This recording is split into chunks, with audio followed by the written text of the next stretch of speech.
2021년 12월 2일 하나님께서 우리에게 주시는 말씀은 디모데후서 1장 8절에서 18절까지의 말씀입니다. 그러므로 너는 내가 우리 주를 증언함과 또는 주를 위하여 갇힌 자 된 나를 부끄러워하지 말고 오직 하나님의 능력을 따라 복음과 함께 고난을 받으라. 하나님이 우리를 구원하사 거룩하신 소명으로 부르심은 우리의 행위대로 하심이 아니요 오직 자기의 뜻과 영원 전부터 그리스도 예수 안에서 우리에게 주신 은혜대로 하심이라. 이제는 우리 구주 그리스도 예수의 나타나심으로 말미암아 나타났으니 그는 사망을 패하시고 복음으로써 생명과 썩지 아니할 것을 드러내신지라. 내가 이 복음을 위하여 선포자와 사도와 교사로 세우심을 입었노라.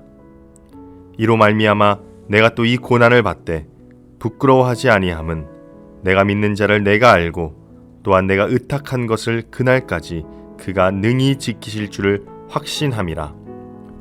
너는 그리스도 예수 안에 있는 믿음과 사랑으로서 내게 들은 바 바른 말을 본받아 지키고 우리 안에 거하시는 성령으로 말미암아 내게 부탁한 아름다운 것을 지키라. 아시아에 있는 모든 사람이 나를 버린 이 일을 내가 안하니 그 중에는 부겔로와 허모게네도 있느니라. 원하건대 주께서 오네시보로의 집에 긍휼을 베푸시옵소서. 그가 나를 자주 격려해주고 내가 사슬에 매인 것을 부끄러워하지 아니하고 로마에 있을 때 나를 부지런히 찾아와 만났음이라. 원하건대 주께서 그로 하여금 그날의 주의 긍휼을 입게 하여 주옵소서. 또 그가 에베소에 많이 봉사한 것을 내가 잘 아느니라. 우리는 모두가 잘나고 싶어 합니다. 누구보다 뛰어나길 원합니다. 누구보다 주목받기를 원합니다. 그것이 성공이라고 생각하기 때문입니다. 내가 가는 모든 길이 탄탄대로의 삶을 살아가는 것은 내 능력이 이만큼 출중하다는 것을 나타내기도 합니다. 실패가 없어야 됩니다. 실패 없는 시도는 우리를 굉장한 선구안을 가진 사람으로 만듭니다. 그래서인지 고난은 우리에게 썩 달갑지 않은 단어입니다. 고난과 실패는 우리의 무능력함을 보여주는 것 같습니다.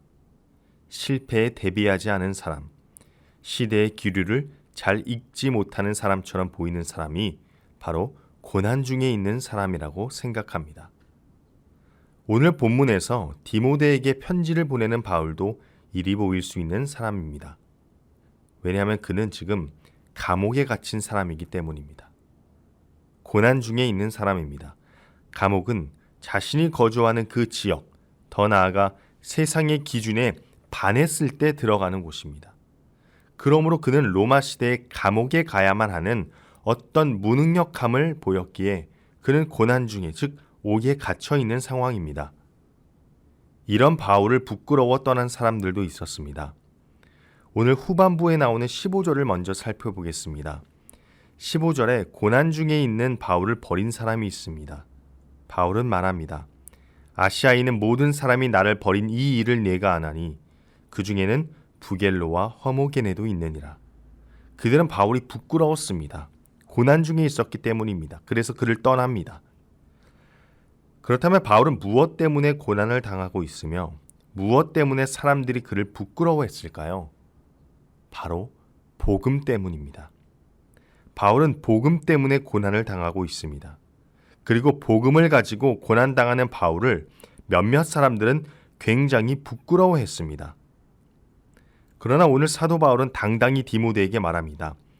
너는 내가 우리 주를 증언함과 또는 주를 위하여 갇힌 자 된 나를 부끄러워하지 말고 오직 하나님의 능력을 따라 복음과 함께 고난을 받으라.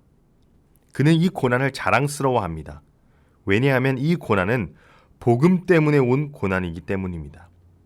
그리고 바울은 디모데에게조차 이 복음으로 인하여 너도 함께 고난을 받으라고 고난을 권유하기까지 합니다.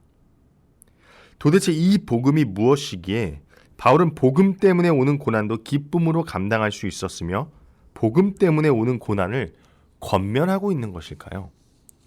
왜냐하면 복음 안에는 거대한 선물이 있기 때문입니다. 그리고 그 선물은 무엇이냐? 바로 하나님의 은혜를 깨닫게 해주는 지혜입니다. 복음 안에는 하나님의 은혜를 깨닫게 해주는 지혜가 있기에 사도 바울은 9절에서 복음과 함께 고난을 권면합니다. 9절을 함께 읽어보도록 하겠습니다. 하나님이 우리를 구원하사 거룩하신 소명으로 부르심은 우리의 행위대로 하심이 아니요 오직 자기의 뜻과 영원 전부터 그리스도 예수 안에서 우리에게 주신 은혜대로 하심이라. 복음 안의 선물, 하나님의 은혜가 무엇입니까? 바로 우리를 구원하신 사건입니다. 그런데 그 사건은 우리의 힘으로 일어난 것이 아니라 오직 예수님 안에서 우리에게 거저 주어진다는 것이죠. 나는 아무것도 한 게 없는데 창세 전부터 이미 나를 구원하시기 위한 계획이 그분 가운데 있었다는 겁니다. 얼마나 놀라운 은혜이자 선물입니까? 그렇다면 이런 질문이 나옵니다. 구원받으면 그게 뭔데요? 특별한 게 있습니까? 뭐가 달라집니까? 그 질문에 바울은 10절에 이렇게 얘기합니다. 그는 사망을 패하시고 복음으로써 생명과 썩지 아니할 것을 드러내신지라. 우리 가운데 죽음의 권세를 패하시고 썩지 않는 생명을 주는 결과를 가져오신다는 겁니다. 그리고 이 놀라운 사실을 알기에, 그리고 이 놀라운 사실을 바울 자신만 아는 것이 아니라 온 세상에 알리기 위하여 사도 바울은 스스로가 11절의 말씀처럼 선포자와 사도와 교사로 세우심을 입었다라고 이야기합니다. 우리가 직분자로서 그리스도의 구별된 성도로서 살아갈 때 우리는 복음을 위한 감격으로 교회 일을 감당하며 세상에 나가 복음을 전하고 있는지 되돌아봐야 합니다. 바울이 선포자요 사도요 교사로 세우심을 받은 이유는 하나님의 놀라운 사랑으로 말미암아 거저받은 그 은혜에 감격하였기 때문입니다. 그리고 그것을 전하기 위함이었습니다. 이것이 소명입니다. 우리는 그리스도의 일을 함에 있어서 그 어떠한 인간적인 부수적 이유는 불필요합니다. 그리스도의 복음을 전하는 것은 내가 교회에서 나의 지분을 늘리기 위해서가 아니라 사람들에게 인정을 받기 위해서가 아니라 오직 그 하나님의 은혜에 감격하였기 때문이어야 하지 않겠습니까? 여기서 바울은 반드시 명심해야 할 것이 있다고 말합니다. 그것은 복음을 전함에 있어서 분명히 고난이 따를 것이라는 겁니다. 사람들의 비판과 조롱이 있을 것입니다. 믿지 않는 가정 속에서 신앙생활을 유지할 때 많은 눈치가 보일 때도 있을 것입니다. 그로 인하여 믿음을 저버리고 싶을 때도 있을 것입니다. 그러나 이때 바울은 말합니다. 12절입니다. 이로 말미암아 내가 이 고난을 받되 부끄러워하지 아니함은 내가 믿는 자를 내가 알고 또한 내가 의탁한 것을 그날까지 그가 능히 지키실 줄을 확신함이라. 하나님의 사랑은 그 어떠한 상황 속에서도 끊을 수 없습니다. 그분의 사랑은 상황과 조건 속에서 오는 사랑이 아닙니다. 그분의 사랑은 상황을 초월합니다. 조건을 초월합니다. 그렇게 그분의 사랑은 항상 우리에게 존재합니다. 우리가 예수 그리스도를 통한 하나님의 은혜를 경험할 때 우리는 동시에 끝날까지 함께 하시는 하나님의 사랑을 경험하게 되고 그 사랑이 우리를 움직이게 하며 우리로 하여금 복음의 통로가 되게 하고 우리로 하여금 다른 이웃들을 끝까지 사랑하게 만드는 것입니다. 그리고 바울은 이 모든 사실을 디모데에게 가르치며 이 아름다운 사실, 이 놀라운 은혜를 지키고 누리라고 합니다. 이 아름다움을 지키는 것은 굉장히 중요합니다. 하나님의 은혜를 기억하고 행동하는 사람과 그렇지 못한 사람의 결과는 하늘과 땅 차이이기 때문입니다. 분명 이 아름다움을 누리는 것은 어려운 일일 것입니다. 그래서 우리는 공동체가 필요합니다. 16절에 바울은 이렇게 이야기합니다. 원하건대 주께서 오네시보로의 집에 긍휼을 베푸시옵소서. 왜냐하면 그에게 긍휼을 베푸라는 그 이유는 바울이 이렇게 설명합니다. 그가 나를 자주 격려해주고 내가 사슬에 매인 것을 부끄러워하지 아니하고 로마에 있을 때 나를 부지런히 찾아와 만났기 때문이다. 우리가 이 믿음의 길을 걸어감에 있어서 우리는 수많은 고난을 마주하게 될 것입니다. 우리 주변에도 실제로 그 고난 속에 있는 분들이 있습니다. 그럴 때마다 우리는 우리의 공동체를 서로 격려해주고 오네시보로처럼 격려해주고 고난 속에 있는 사람들을 부끄러워하지 아니하고 외면하지 아니하고 그리고 함께 울고 웃으며 이 믿음의 길을 함께 걸어나가야 할 것입니다. 오늘 본문을 보면 바울이 얼마나 이 복음, 하나님께서 우리에게 주시는 이 은혜를 얼마나 자랑스럽게 생각하는지를 우리는 느낄 수 있습니다. 진정한 복음은 어떠한 상황 속에서도 하나님을 향한 즐거움을 잃지 않게 합니다. 그리고 그분의 사랑이 우리를 놓지 않음 또한 깨닫습니다.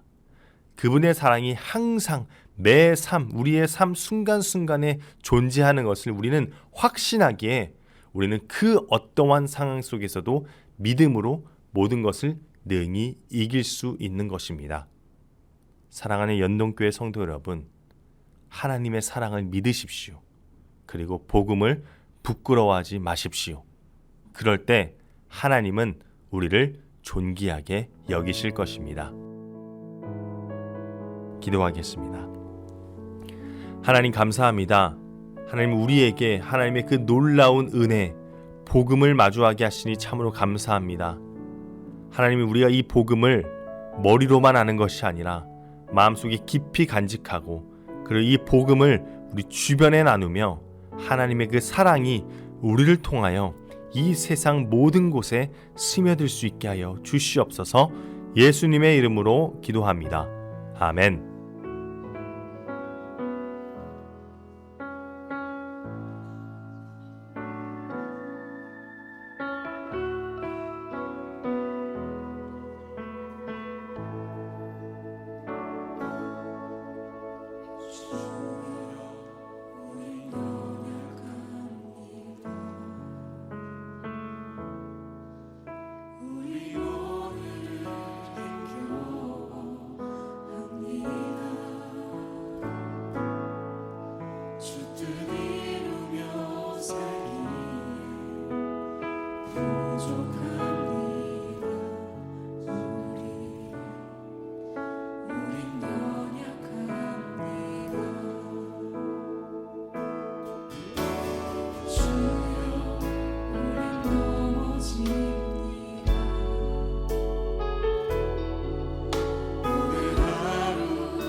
세상 위에 넘칩니다.